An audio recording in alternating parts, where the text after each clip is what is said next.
budaya, kemudian modal finansial dan modal fisik. Tujuan dari pertemuan kita ini kan Ibu, supaya orang tua mengetahui kira-kira apa saja sumber daya yang ada di sekolah kita. Kita mulai dengan modal manusia. Nah, untuk modal manusia kan Ibu, itu bisa dilihat dari siswanya. Banyak di antara siswa kita yang berprestasi, termasuk anak Ibu, siswa kita juga berprestasi. Jadi di sini ada perwakilan dari teman-teman yang sudah berprestasi. Kemudian modal manusia lagi yang lain adalah sumber daya guru. Ternyata guru-guru kita juga ada yang berprestasi. Ada prestasi yang diterima dari yayasan, prestasi yang diterima secara nasional seperti Ibu Ani itu dia sebagai penulis. Kemudian guru juga bisa. Kemudian ada teman kami juga Pak Dirosendin, dia sudah sampai instruktur nasional untuk fisika, mengikuti program dari pemerintah. Ada juga prestasi-prestasi yang lain, tapi inilah yang bisa terwakili untuk dapat Ibu lihat. Kemudian selain modal manusia, ada lagi apa yang dimanfaatkan dari modal manusia itu?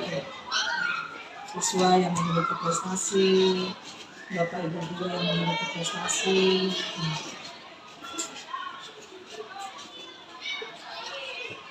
Strategi pemanfaatannya seperti yang ada Ibu lihat kan di layar seperti itu. Strategi pemanfaatannya, kemampuan guru prestasinya itu digunakan untuk pemanfaatan dalam pembelajaran. Anak-anak kita yang berprestasi ini nanti bisa untuk dikembangkan kemampuan belajarnya dan kemampuan dari keterampilannya. Kemudian modal sosial. Modal sosial ini kan Ibu berhubungan dengan komunikasi dengan orang-orang di sekitar lingkungan sekolah kita, seperti kerjasama dengan pihak kantor kecamatan. Seperti kemarin itu kan Bu, sekolah kita kebetulan dipilih sebagai penyelenggaraan dari lomba olahraga. Jadi karena kebetulan lapangan kita luas, aula juga bisa digunakan. Jadi mereka menyiapkan tempat untuk menyelenggarakan lomba-lomba. Kemudian Ibu, habis sudah, modal sosial sudah, modal fisik ada lapangan, ada UKS, ada aula, ada DPR. DPR itu kerennya kan seperti apa ya, Dewan Pimpinan Rakyat ya. Padahal DPR itu di bawah pohon rindang loh. Ada organisasinya? Bukan. Di bawah pohon rindang itu tempat-tempat duduk anak-anak itu. Nah, itu udah lama itu dinobatkan namanya sebagai DPR, di bawah pohon rindang. Duduk anak-anak. Tempat duduk anak-anak bisa dipakai untuk belajar, berdiskusi, bercengkrama, hal-hal yang bermanfaat lah Ibu. Kemudian aula itu dipakai untuk kegiatan-kegiatan besar seperti perayaan Natal, kegiatan pentas seni. Itu pernah kemarin tahun 2016 kita buat pentas seni. UKS unit kesehatan siswa. Jadi lokasinya di unit SD, tapi kita untuk bersama. Kemudian, nah inilah kegiatan-kegiatan yang ada di sekolah kita. Kegiatan komputernya, walaupun memang terjadwal sesuai dengan kebutuhan guru komputer. Iya, pasti kakak. Lalu ini tadi pentas seni yang menggunakan aula ya Bu. Kemudian ini tadi pemanfaatannya sudah, strateginya, asetnya. Kemudian modal lingkungan alam. Nah, modal lingkungan alam itu lingkungan sekitar kita. Itu bisa lihat kan, ini perwakilan dari lingkungan asli yang ada di sekitar sekolah kita. Yang sebenarnya Ibu bisa lihat kan. Ini bagian lantai 2 yang saya foto untuk dokumentasi. Nah, jadi ini juga dimanfaatkan anak untuk tempat belajar. Jadi tadi yang di bawah pohon rindang, kemudian koridor, bagian dekat-dekat bunga itu Bu, anak-anak kadang-kadang mau ambil bunganya untuk tugas proyek ya, tugas proyek mereka. Selanjutnya, modal finansial dari yayasan, ada juga dana bos reguler, ada juga dana boskin. Boskin itu dana bos kinerja. Kebetulan kita kan sekolah ada lagi. Dan itu kan digunakan untuk proyek anak-anak. Cuman pemanfaatannya belum bisa terlalu bebas digunakan oleh sekolah. Karena masih ada penguasaan dari dinas. Jadi keterpakaiannya digunakan untuk kebutuhan sekolah negeri.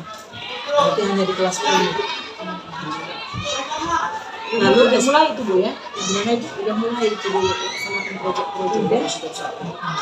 Kemudian SPP murid dan OSIS. Nah, OSIS ini digunakan sebagian besar memang untuk keperluan siswa, untuk pertandingan di dalam maupun keluar.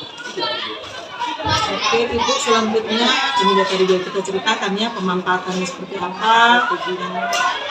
Modal politik tadi berhubungan dengan kantor kecamatan, lalu dengan kepolisian Ibu. Biasanya di awal semester itu ada, memang sih nggak tergantung apakah di awal semester atau di pertengahan semester.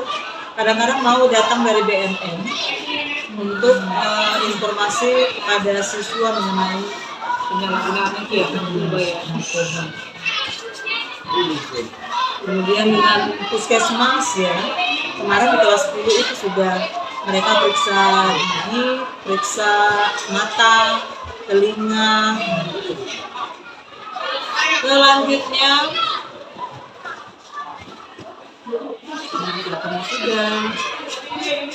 nah ini dia strategi pemanfaatan aset yang ada tadi, digunakan salah satunya untuk training bagi guru-guru.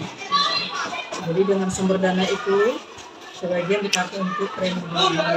Ini kita undang dari LPMP Bapak Hieronymus Bedam. Pelatihan modal agama dan budaya. Jadi ada event-event, kegiatan-kegiatan keagamaan di sekolah kita ini. Salah satunya yang tadi juga saya sampaikan perayaan Natal, kemudian perayaan Paskah. Oke, terima kasih Ibu. Dari penjelasan saya tadi mengenai 7 aset atau sumber daya yang ada di sekolah kami, harapan saya Ibu mulai mengerti ya, karena selama ini kan kita tahu aset itu hanya fisik ya Ibu, bangunan. Ternyata aset bukan hanya itu saja. Oke, terima kasih Ibu atas waktunya. Ibu mau mendengarkan pemaparan saya. Saya juga berterima kasih. Jadi tambah pengetahuan Ibu, wawasan Ibu ya mengenai aset yang ada di sekolah kami ini. Semoga dengan ini kan Ibu semakin ada komunikasi orang tua dengan guru, karena orang tua juga sangat mendukung keberhasilan dari kegiatan di sekolah. Oke Ibu, terima kasih banyak Ibu.